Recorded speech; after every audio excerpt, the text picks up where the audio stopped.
honrar la memoria de mis papás y porque desde el tiempo que llevamos trabajando, él siempre ha dicho que pese a que nosotros hablemos de conocimiento propio, todo lo que cubre o lo que abriga ese conocimiento es justamente investigación, acción participativa.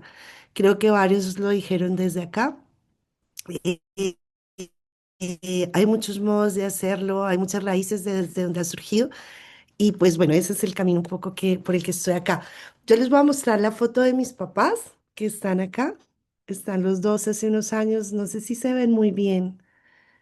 Bueno, y también entonces a partir de esta foto que ya están compartiendo en pantalla, quiero empezar a contar un poquito los objetos que escogí, unos para mi mamá y otros para mi papá, y principalmente están ligados a lo que ha sido el Consejo Regional Indígena del Cauca.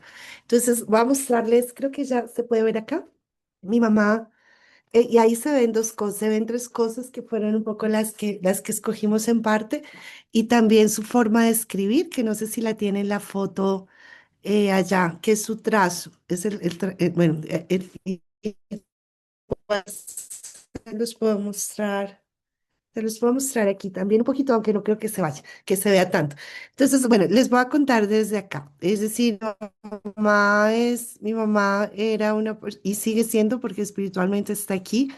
Es una persona del sur de Colombia, de Nariño, y eso significa que tiene unas raíces muy, muy fuertes con la tierra. En ese sentido, mi mamá y mi papá es de Hungría, que es, bueno, de Hungría, mi papá era europeo. Siempre les decían que mi mamá era del maíz y mi papá era del trigo, que era como con esta idea de que aquí todo venía del maíz, el alimento base era el maíz, y mi papá era del pan, de otra lógica de conocimiento. Pero ellos se juntaron sembraron caminos también en el Consejo Regional Indígena del Cauca. Entonces, a partir de eso quería mostrarles que el apego de mi mamá estaba mucho más enraizado a objetos que vinieran del hacer y el sentir mucho más cotidiano de la comunidad indígena, comunidad campesina. Y en este caso, ella tenía muchas de estas mochilas. Esta es una muy especial que incluso no es del Cauca, que fue regalada por una compañera de otro pueblo indígena, que es el pueblo Guayú, pero era la que siempre cargaba los últimos años porque tenía los colores de la bandera del CRIC. Mi mamá desafortunadamente tuvo Alzheimer y al final recordaba solo lo del corazón, o sea, solo lo esencial. Y entonces, en ese sentido, por ejemplo, estaba el color rojo que representaba la sangre de los compañeros caídos y estaba el verde que representaba las tierras que se recuperaron en el proceso de construcción de la organización. Entonces, un poco, ella estaba muy, muy atravesada por la organización, incluso simbólicamente lo que reconocía tenía que ver con ese ejercicio, con los colores, las palabras que reconocía tenían que ver con la tierra.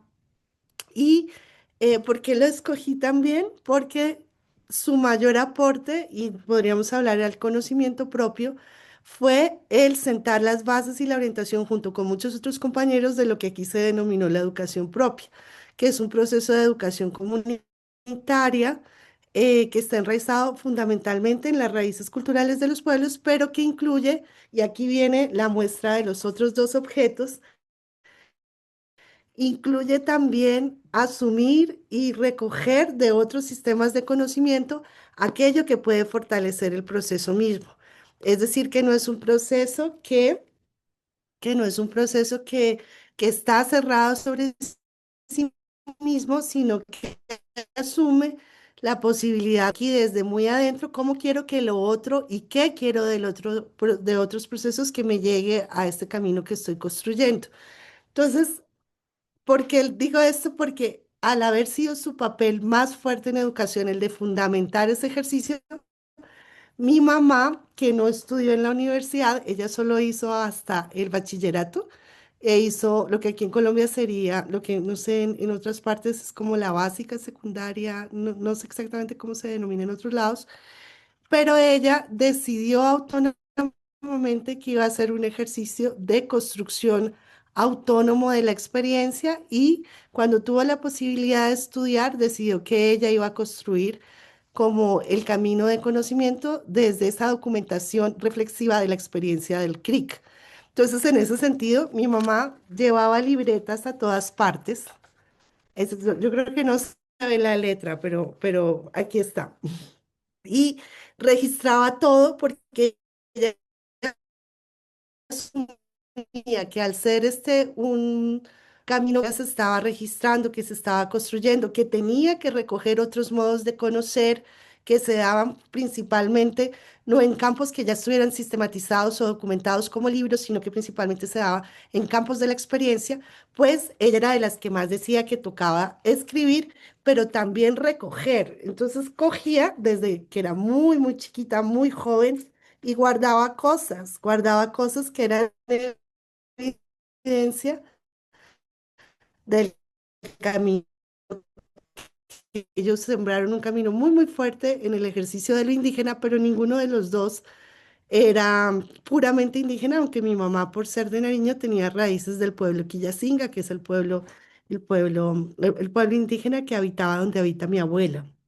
Entonces, en el caso de mi mamá, pues decir que de las cosas más bellas que hacía era que lo que guardaba no tenía las jerarquías que la academia normalmente suele tener para los conocimientos. Es decir, por ejemplo, a ella le vendían una cartilla en un bus o llegaba alguien con un folleto, un vendedor comunitario de una comunidad indígena y ella asumía que todo eso tejía conocimiento, que sería como los saberes locales de los que hablaría Falsborda, o sea, los saberes que normalmente no eran reconocidos en otros espacios.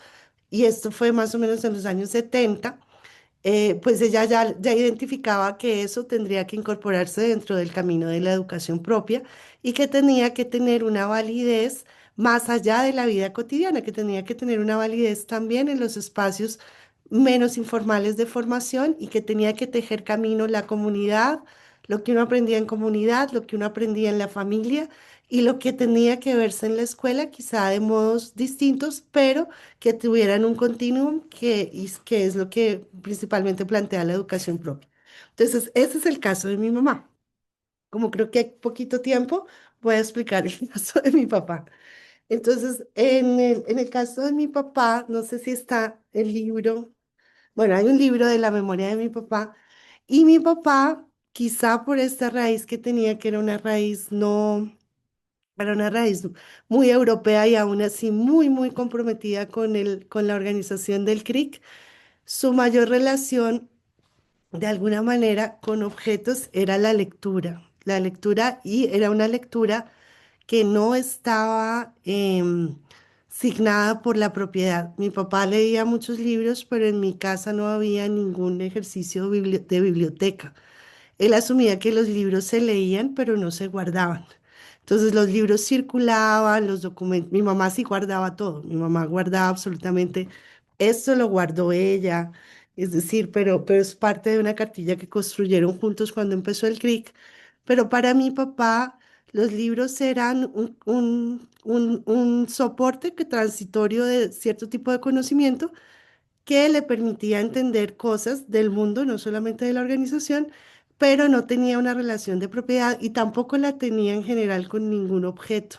Si él hubiera podido vivir con un par de zapatos y no sé, y una camiseta, hubiera vivido con eso.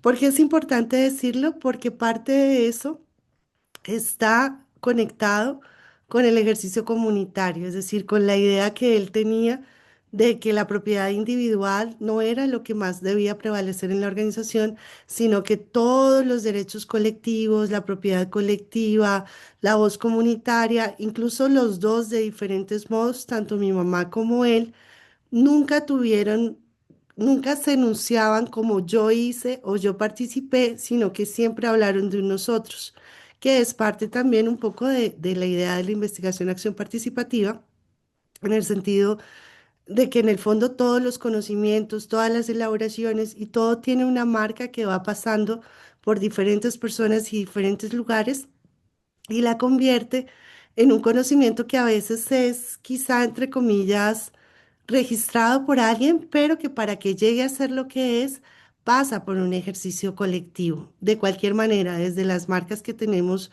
en nuestro nacimiento, desde las marcas que tenemos en la familia. Entonces, en ese caso, los dos siempre hablaban de nosotros. Mi papá, un mes antes de fallecer, publicaron un libro de su memoria que hizo parte de la Comisión de la Verdad, bueno, que se hizo en Colombia hace 3 o 4 años. Y fue un poco complejo que lo convencieran de hacer el libro, porque él decía, yo no tengo por qué narrar mi memoria, yo realmente no sé qué puedo haber aportado tan especial. Y la única forma de convencerlo fue decirle que iba a contar la historia de la organización. Entonces, al contar la historia de la organización marcada por su vida quizá, pero al no sentir él que eso era una voz individual, hizo que finalmente aceptara esa publicación. Entonces, los dos tejían conocimiento desde diferentes lugares. Bueno, ahí está. Está el libro también de Leonardo Padura, porque fue el último libro que leyó. Está La Minga por el Cauca, que es el libro que es su memoria. Y está la primera cartilla, que es Nuestras luchas de ayer y de hoy, que, ya, es que no creo que se pueda ver bien, que es justamente la cartilla que es la primera cartilla de la organización y que los dos ayudaron a construir junto con muchos compañeros y compañeras indígenas. Entonces, aquí a mí me parece muy importante decir en relación a mi papá, que mi papá, a diferencia de mi mamá, no era un hacedor, o sea, no era alguien que él jamás creo que sembró una planta. Nunca tocó la tierra, pese a estar en una organización que reivindicaba los derechos de la tierra. Jamás sabía cómo hacer un tejido, que ahora hay algunos compañeros que lo hacen. Él era un pensador y un organizador que leía el mundo y leía la organización y que parte de su reconocimiento, cuando le preguntaban, ¿usted es un gestor de ese movimiento indígena?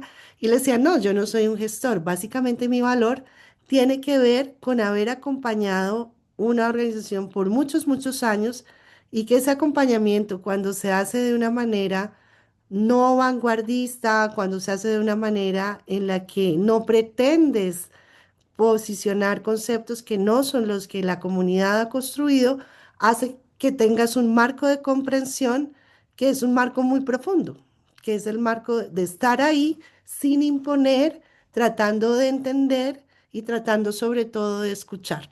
Hablaba muy poquito, pero cuando hablaba era muy, o sea, no era como alguien que se tomara la palabra porque eso sí lo decían los dos, sobre todo en los ejercicios comunitarios. eh, la palabra es también un bien, o sea, la palabra, si tú te tomas una palabra mucho más larga que otros, le estás quitando a otra persona la posibilidad de dar su voz, de participar y de tejer de una manera un poco más equilibrada la noción de lo que se está trabajando. Entonces, los dos nunca se tomaban la palabra. Los dos básicamente hablaban un poco, escuchaban muchísimo y lo que hacían siempre era que como eran muy buenos oyentes, lo que decían tejía con lo que los demás habían dicho y quizá por eso la organización y las comunidades los tienen en un lugar de reconocimiento muy bello porque nunca tejieron solos, ¿sí? Tejieron con otros.